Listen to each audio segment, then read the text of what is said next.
Breast cancer, in a layman's term, just means that the increase in the normal cells. The cells in the body normally, there is now they have been mutated. So in a way, they started growing in a way that is not expected of them to grow. That's basically what the cancer means. It means that the cells have lost their ability to control themselves. Okay, in my own terms, I would say breast cancer is when there is an abnormal growth in the breast. Because we have cells in the body that replicate, but when these cells replicate abnormally, so we can say the person has breast cancer.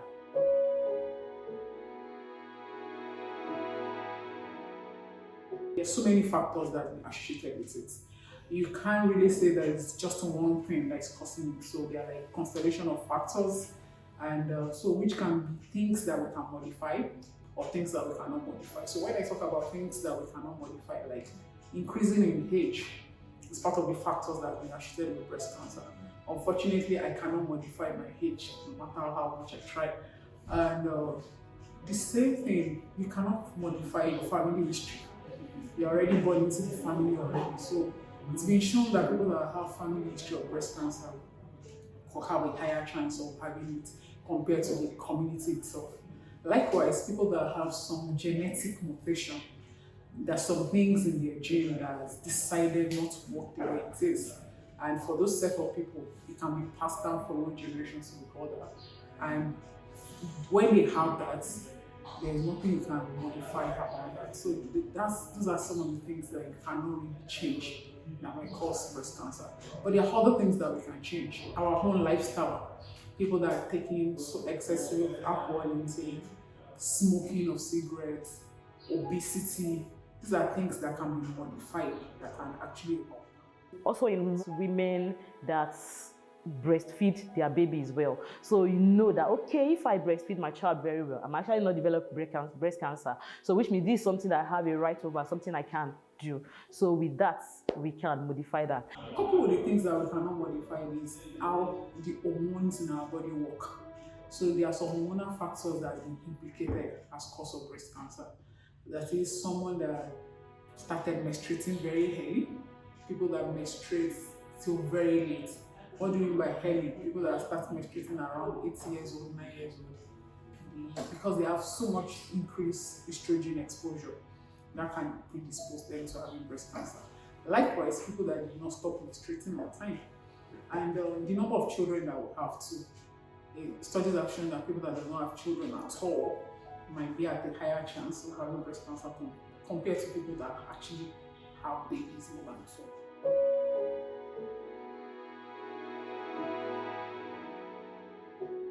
The major sign that we always talk about is finding lumps in the breast. So most of the time, breast lumps that are seen, most of it are not breast cancer. But because people see it and they tend to overlook it and leave it to be there for a very long time, it replicates and becomes problematic eventually. So we also have signs such as when the skin color changes and the skin becomes like orange, the back of an orange. So things like that. Also for the nipple, some people will start having cracked nipple. Some people's nipple will start turning inside. Then there might be discharge from the nipple, like a bloody discharge from the nipple. So when such things are seen, you can say the person has a breast cancer. Also, when there is mass in the breast becomes big. You can see one breast that is bigger than the other one. Then there can also be wound on the breast, which we call sore too. So for that, those are the signs that we see and we say the person has a breast cancer. Occasionally, you might have pain as part of the presenting symptoms, but usually the breast cancer pain at the initial stage, breast cancer mass at the initial stage is not painful. So when it becomes painful, usually there's something else going on. There might be some things in our axilla. Patient can find that there's a mass or swelling in the axilla too. That might be a pointer. So if you see something in your axilla, as a woman, please, it's better you check.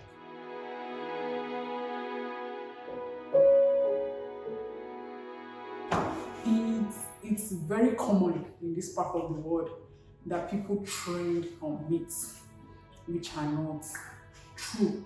I've heard people saying that wearing a black bra will predispose to having breast cancer. I've not seen any study that's proven that, so it is not true. Or people saying that there is spiritual attack. I don't think it's spiritual attack, because if it is spiritual, we should not be able to find the cause.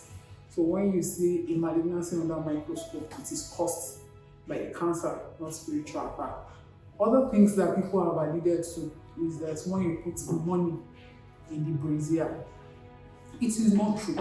Although putting money in the brazier does not look like a good habit, but it's not a cause of malignancy. People talk about other things like body spray, like so many other funny things that really does not transcend to having breast cancer. So those are things that I've heard as myths. I think they are not true and they are misconception. I've seen a lot of people tell me that women that wear bras that have underwire do develop breast cancer, but science have proven it that this is not true. Then also, people say use of roll-on. We have myths such as people telling you that if you eat food from microwave, those things that they've been scientifically proven that it doesn't cause breast cancer.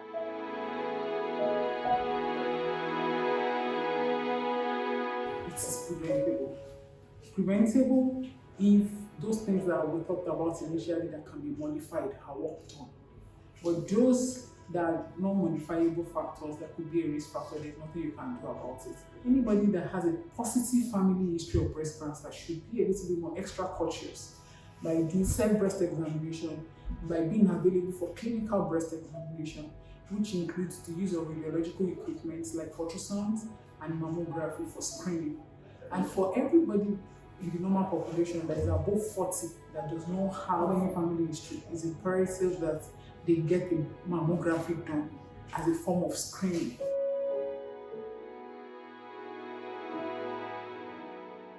All gender can have breast cancer, whether male or female. However, females are more at risk than males. So because of that, you must know that even males can have breast cancer. We all need to be conscious of the fact that this disease can affect both males and females, although it is commoner in females.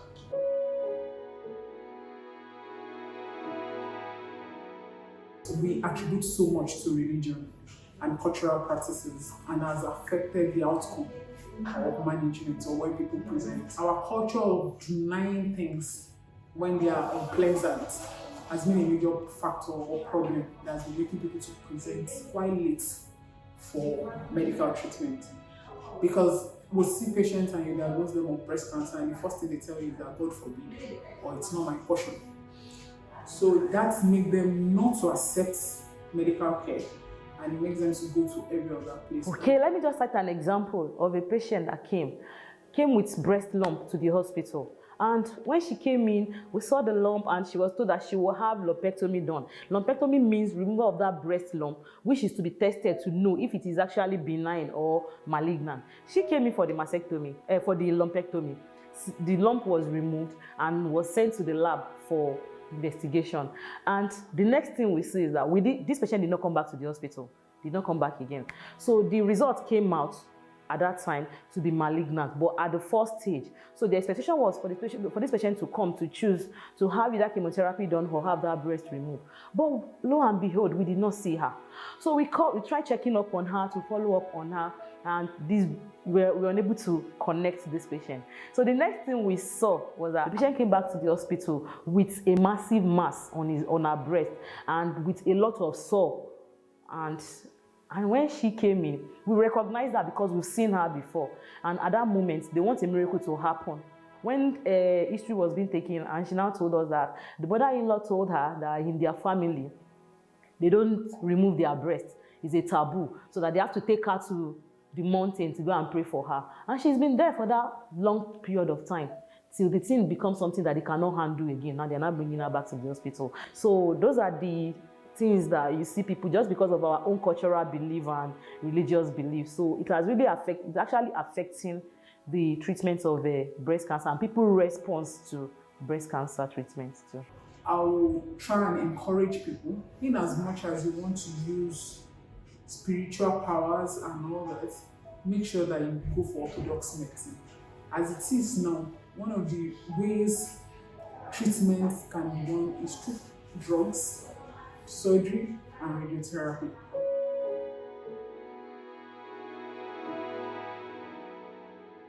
For every woman that is above 18, whether with family history or no family history, we are encouraged to know our breast, and we're expected to examine the breast every month.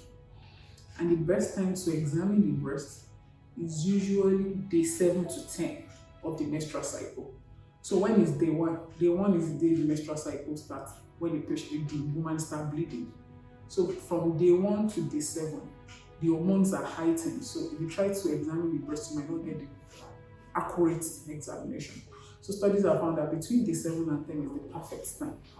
And like I tell people, have a calendar. We have phones now, we have reminders and all that. Set a reminder so that every month you make it an habit to examine your breast and you be conversant with what your breast feels like. When we get the mirror, you expect to stand in front of that mirror and remove your clothes. And when you're standing in front of the mirror, with your top being naked, you expect to raise your hands up to see both breasts. What are the things you are looking for? Are these breasts of equal size? Is one bigger than the other? Can you see any obvious mass or any changes in the skin as you are looking at it? And if I want to check my left breast, I'll raise my left hand up and use my right hand, using the flap of my palm to check all the part of my breast. Usually we call the breast quadrants, there are 4 quadrants, and the nipple area. I'll do for this side, I'll do the same thing for the other breast, and I'll make sure that I check my axilla as I'm doing that. The aim of doing this as early as possible, and that's why teenagers should be taught, is the fact that I get to know my own breast. I'm always happy when I see a patient coming to clinic and telling me that this is not how my breast feels. This is where the problem is, and you'll be able to pick it because they are conversant with their breast. So one of the things that I want us to talk about is the fact that it's important that we get to know our breast. Every month, let's check it and make it an habit. Studies have shown that Africa is still one of the places that patients present with. In Nigeria, majority of our cancer patients present at stage 3 and 4, which makes their prognosis worse compared to their counterparts in the West. People presenting at stage 1 has been shown to have about 95% survival rates compared to people presenting at stage 4, which their 5-year survival is about 20%. So it's imperative that we make it an habit to check our breast. We make it an habit that if we find anything, we go to our healthcare professionals. If diagnosis of breast cancer is made, please kindly take your treatment as stipulated. Don't run away to come when help cannot be done. And it is important to try and encourage ourselves to know that breast cancer is not a death sentence, it's curable, and together we can make a difference.